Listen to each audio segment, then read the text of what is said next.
Selamat malam pemirsa. Presiden Joko Widodo baru saja makan siang bersama ketiga baca pres 2024 di Istana. Makan siang bersama ini tentu saja untuk menunjukkan netralitas Presiden terhadap ketiga baca pres tersebut. Namun apakah cukup menunjukkan netralitas hanya dengan makan siang tanpa aksi? Mengingat putra Presiden Joko Widodo sendiri, yaitu Gibran Raka Buming Raka, ikut berkontestasi dalam Pilpres 2024 mendatang.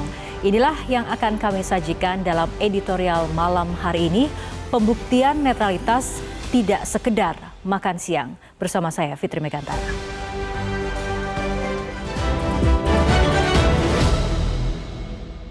Pembuktian netralitas tak sekadar makan siang.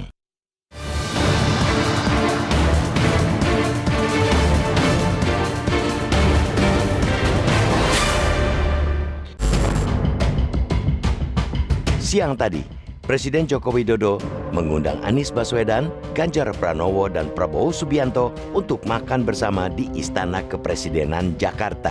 Ketiga tamu undangan itu dalam kapasitas mereka sebagai calon presiden meski belum resmi ditetapkan Komisi Pemilihan Umum Republik Indonesia. Setidaknya ada dua hal yang ingin ditunjukkan Joko Widodo dari acara tersebut. Pertama, ia tidak berpihak pada capres manapun. Kedua, mengajak para pihak yang berkontestasi dalam pemilihan presiden menjaga persatuan. Itu suatu sikap yang memang seharusnya ditunjukkan oleh seorang kepala negara. Joko Widodo berupaya menampilkan ketidakberpihakan karena isu bahwa ia condong ke kubu Prabowo tidak kunjung mereda.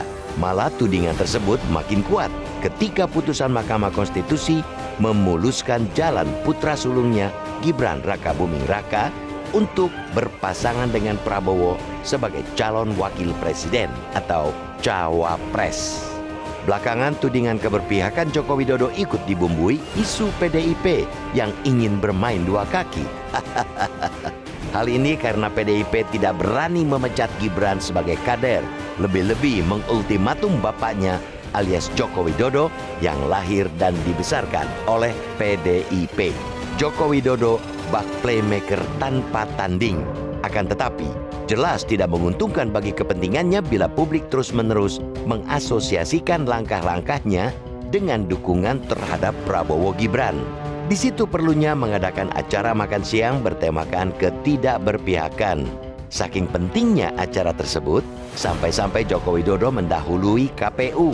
Saat ini, KPU masih melakukan verifikasi dokumen 3 pasangan capres dan cawapres. Menurut jadwal, KPU baru menetapkan pasangan calon pada 13 November mendatang.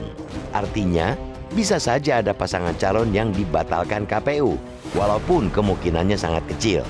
Jika ingin menunjukkan ketidakberpihakan, alih-alih terlihat begitu yakin pilihannya pasti melaju ke Pilpres, Joko Widodo seharusnya menunggu sampai ada penetapan KPU. Pun sikap tidak memihak dalam kontestasi pemilu tidak bisa hanya dengan mengundang semua kontestan makan siang. Lebih dari itu, netralitas seharusnya terlihat dari setiap langkah kepala negara termasuk kebijakan. Kenyataannya yang terjadi sebaliknya. Publik dibuat terperangah oleh orkestrasi meloloskan Gibran ke ajang Pilpres lewat putusan MK yang dimotori sang paman. Akibat pengambilan putusan yang aneh luar biasa itu, sulit bagi masyarakat untuk percaya Joko Widodo tidak berpihak. Kini juga sulit untuk tidak berprasangka pada maksud di balik kebijakan-kebijakan pro-rakyat yang baru saja digulirkan. Penambahan bantuan sosial di akhir tahun hingga penggratisan pajak pembelian rumah selama 14 bulan ke depan. Memang bantuan tersebut diperlukan di saat masyarakat terimpit tekanan harga kebutuhan pokok. Kondisi itu bukan hanya sekarang, tahun sebelumnya juga sama. Tetapi kenapa baru sekarang ditambah? Bertepatan dengan momentum Pilpres.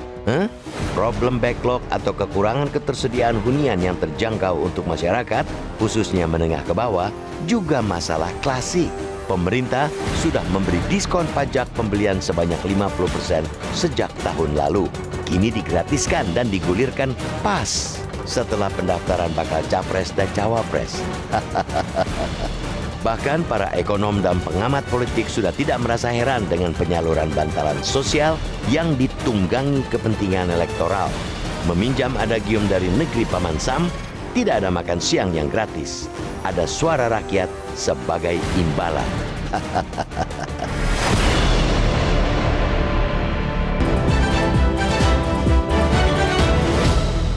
Dapatkan informasi. Download Metro TV Extend sekarang.